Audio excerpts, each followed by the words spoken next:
అనేక సార్లు శత్రువు దేవుణ్ణి వెంబడించుట్లో మనల్ని ఆపాలని చూస్తాడు. He want to stop us from going to the next level. ఒక్కొక్కసారి మనం చేసే సాధారణమైన ప్రార్థన కూడా చేయనివ్వడు. మనం చేసే సాధారణమైన పనులు కూడా వాడికి ఇష్టం ఉండదు. ఉదాహరణకి నువ్వు గుడికి రావడం, ప్రార్థించడం, అప్పుడప్పుడు ఉపవాసం ఉండడం, ఇటువంటివేమీ వాడికి ఇష్టం ఉండవు. అందుకని నిన్ను ఎలాగైనా ఆపాలని చూస్తాడు. ఒకవేళ నువ్వు వారానికి 3 సార్లు ఉపవాసం చేస్తున్నా, నెలకు ఒకసారి ప్రార్థన చేస్తున్నా, వాడికి ఆ ఒక్క ప్రార్థన కూడా ఇష్టం ఉండదు, అది కూడా ఆపేయాలని చూస్తాడు. నువ్వు రోజుకి 3 సార్లు ప్రార్థన చేసి 7 సార్లు స్తుతిస్తున్నా అయినా నిన్ను ఆపాలని చూస్తాడు. వాడి పనే ఇంత. ఎలాగైనా నిన్ను ఆపాలి అని చూస్తాడు. విశ్వాసానికి శత్రువు సైతానుడు. He want to stop your faith.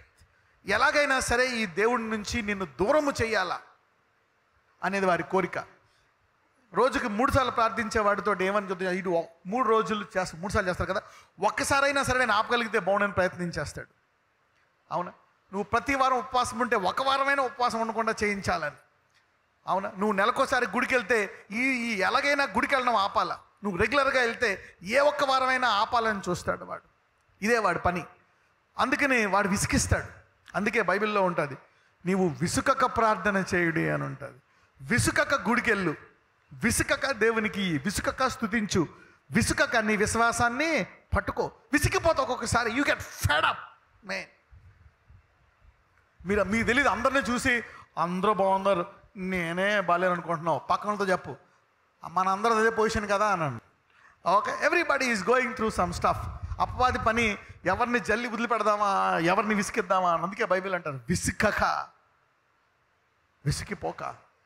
The devil will attack you. కొన్ని పనులు కొన్ని ఆలస్యం జరుగుతుంది, ఎంత చేసినా అవ్వదు. The devil will try to mess you up. హోషేయ గ్రంథం 12వ అధ్యాయం 6వ వచనం చదువుదాం. కాబట్టి నీవు నీ దేవుని తట్టు తిరగవలెను, కనికరమును న్యాయమును అనుసరించుచు ఎడతెగక నీ దేవుని యందు నమ్మికనుంచుము. అంటే అనేక సార్లు నీ రూట్ని తిప్పేద్దామని చూసి, want to divert you. Diversion అనండి, diversion. Stop you. That's the target of the devil. దేవుడిని తిప్పేద్దాం అనుకుంటాడు. నీ సంఘాన్ని నుంచి తిప్పేద్దాము. నీ విశ్వాసం ఏం చేస్తావు ఈ ప్రార్థన ప్రతిరోజు అంటాడు. ఏం చేస్తావు, ఏమొచ్చింది ఏంటి? నేను ఒకటి చెప్పన, సాధారణంగా మిమ్మల్ని ఆశీర్వదించేది ఏంటో తెలుసా? సాధారణంగా అందరికీ కూడా ప్రార్థించాలని అందరికీ ఉంటుంది. ఎంతమందికి ఉంటుంది పొద్దున్న లేచి ప్రార్థించాలని? యా, అందరికీ ఉంటుంది. ఎంతమంది చేయలేకపోతున్నారు? ఎందుకు చేయలేకపోతున్నారో చెప్పనా? అలవాటు అనండి. Habits are very very very powerful. Habits are very powerful. హ్యాబిట్స్ని ఏమంటారు తెలుగులో? అలవాట్లు. కొన్ని అలవాట్లు ఉంటాయి. వాడుక అనండి, వాడుక, అదొక పదం అనమాట. కొన్ని అలవాట్లు ఎలా వస్తాయో తెలుసా?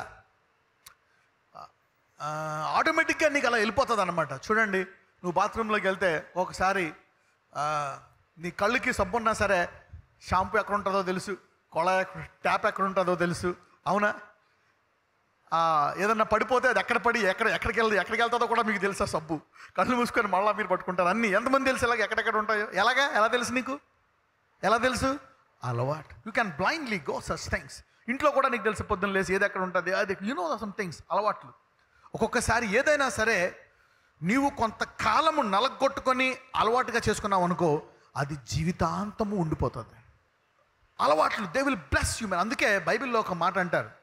అవునా? Let us go there. సామెతల గ్రంథానికి వెళ్దాం. 22:6. బాలుడు నడవలసిన త్రోవను వానికి నేర్పుము, వాడు పెద్దవాడైనప్పుడు దాని నుండి తొలగిపోడు. బాలుడికి నేర్పిస్తేనంట, చిన్నప్పుడు వాడికి ఇది నేర్పిస్తే పెద్దయ్యాక కూడా వాడు దాని నుంచి తొలగిపోడంట. అంటే ఏమైపోయింది బాలుడికి? అది ఆ పని ఏమైపోయింది? అలవాటు అనండి. Habits are very powerful man. ఒకసారి otherwise you cannot balance this mind. ఎప్పుడైతే నువ్వు ఇలాగ దీన్ని విశ్వాసం అనండి, you need to use your faith to get this. సామెతల్లో ఇంకొక మాట ఉంటుంది, 4:7 సామెతల గ్రంథం 4వ అధ్యాయం 7వ వచనం. జ్ఞానము సంపాదించుకొనుటయే జ్ఞానమునకు ముఖ్యాంశము, నీ సంపాదన అంతయు ఇచ్చి బుద్ధి సంపాదించుకొను. అంటే నీవు జీవితాంతం కష్టపడేది బతకడం కోసం కాదు, ఇదంతా కలిపి ఎలాగైనా జ్ఞానం సంపాదించుకోవాలి. Make it a prime source to receive wisdom. నీ సంపాదన అంతా ఇచ్చి ఏం సంపాదించుకోవాలంట? బుద్ధి. You see that is the preciousness. దీనికోసం ఎలాగా నా జీవితాన్ని మార్చుకోవాలా, నా అలవాట్లు మార్చుకోవాలా, నా లైఫ్ షెడ్యూల్ మార్చుకోవాలా. ఎప్పుడైతే నువ్వు దీని గురించి ఆలోచిస్తుంటా ఉంటావో దేవుడు నీ గురించి ప్లాన్లు గీస్తూ ఉంటాడు. You see that. To change your life schedule system into God's divine strategies. నీ సంపాదన అంతా ఇచ్చి బుద్ధి సంపాదించుకోవాలి. అంటే ఏంటి? అమ్మో నేను జాబ్ చేయాలా, ఆ రోజు ఒక అలవాటు చేసుకోవాలి. ఎందుకంటే దేవుని వాక్యాన్ని వినే అలవాటు. అప్పుడు సైతానుడు నేనేం చేయలేడు. చిన్నప్పుడు అలవాటు ఉంటే వృద్ధాప్యంలో కూడా నీకు పనిచేస్తుందా లేదా? అంటే చిన్నప్పుడు అయిన అలవాటుని సైతానుడు ఆపగలడా? No. So the Bible is giving you some keys. Bible నీకు కొన్ని నేర్పిస్తుంది. అంటే నీకు విసుకొచ్చేసినా ఏమైపోయినా ఆ అలవాట్లోకి వెళ్ళిపోతావు కాబట్టి నువ్వు ఆశీర్వాదాన్ని పొందుకుంటావు. పక్కన చెప్పండి, నీ అలవాట్లని సైతానుడు ఆపలేడు అనండి. ఎందుకంటే ఈ శరీరాన్ని ఇచ్చి ఈ అలవాట్లు చేసుకోవాలనేది కూడా దేవుడే పెట్టాడు. God himself he's did it.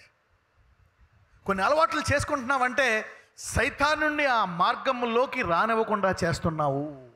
If you are making some habits, you are stopping the devil to stop you.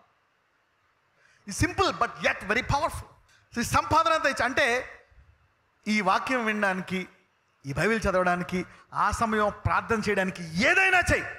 ఒకవేళ నీ డబ్బంతా పోయినా సరే అది అలవాటుగా మార్చుకో. అది రావడం కోసం ఏం చేయాలా? Make a habit of receiving that. దేవుడు కూడా కొన్ని చేస్తాడు అనమాట. He gives you, he teachers you. ఇగో అలవాటు చేసుకో. Make this habit, make this habit. పొద్దున్న లేచిన వెంటనే యవ్వనులారా తీయండి, half an hour take it. Morning give a half an hour. పిల్లలకు అలవాటు చేయండి, భర్తకు అలవాటు చేయండి, భార్యకు అలవాటు చేయండి. ఇంట్లో ఒకరికి అలవాటు అయితే అందరికి అలవాటు అవుతుంది అనమాట. మళ్ళీ రాత్రి ఒక అరగంట తీయండి. అందరికీ కాదంట ఈ దేవుడు, అందరినీ నమ్ముతారు. కానీ నీవు ఆయన నుంచి నిజంగా పొందుకోవాలంటే కొన్ని తాళపు చెవులు ఇచ్చారు. దావీదు అంటాడు, దుప్పి నీటి వాగుల కొరకు దప్పికొనున్నట్లు నా ప్రాణము నీ కొరకు దప్పికొను. అంతే. దావీదు దేవుని కొరకు ఎలాంటి ఆశ ఉందంట? లోతైన ఆశ. అందుకే అంటాడు, ఆశ కలిగిన వానినే తృప్తిపరుస్తాడు. అంటే చూస్తాడు నీకు ఎంతవరకు కావాలి ఈ అలవాటు. ఉదయకాల ప్రార్థన నీకు ఎంతవరకు అలవాటు అవ్వాలా? సాయంకాలం ప్రార్థన నీకు అలవాటు అవ్వాలా? గుడికి వెళ్ళడం నీకు నిజంగా ఇష్టమా? దరిద్రం నుంచి నిజంగా బయటికి రావాలా? నమ్ముతున్నావా? ఈ రోగం నుంచి బయటికి రావాలా? ఈ బంధకాల నుంచి నువ్వు బయటికి రావాలా? ఈ చాలైన జీతం నుంచి బయటికి రావాలా? ఈ బస్సులో ప్రయాణం నుంచి నేను కారులో ప్రయాణించాలి ప్రభువా, నిజంగా నీ మహిమాత్మే, నిజంగా నా నామం అంటే నీకు అంత ఇష్టమా? చూసాను. నువ్వు ఎప్పుడైతే కొంచెం లోతుగా పట్టుబట్టి ఉపవాసం ఉండి అలా అడుగుతున్నావో అప్పుడు దేవుడు, నువ్వు ఉపవాసం కడుపు మార్చుకోవడం కాదు, ఆ ఉపవాసంలో, ఆ ఆశలో, ఆ లోతైనటువంటి పట్టుదల గల ప్రార్థనలో దేవుడు నీ లోతైన ఆశను చూసి deep Christ deep take it అంటాడు. లోతుని గుర్తిస్తుంది అనండి. మరియా కడుపుతో ఉంది, 3వ నెల. అక్కడేమో యోహాను, జకరియా భార్య ఎలిజబెత్ కూడా కడుపుతో ఉంది. అవునా?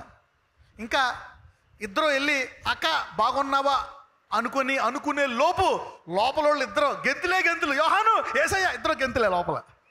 ఇంకా బయటికి కూడా రాలేదు. Deep cries to the deep. అందరూ చెప్పండి, లోతుని గుర్తిస్తుంది అనండి. అభిషేకాన్ని గుర్తిస్తుంది అనండి. Anointing touches anointing. ఆశను గుర్తిస్తుంది అనండి. లోతైన ఆశను గుర్తిస్తుంది అనండి.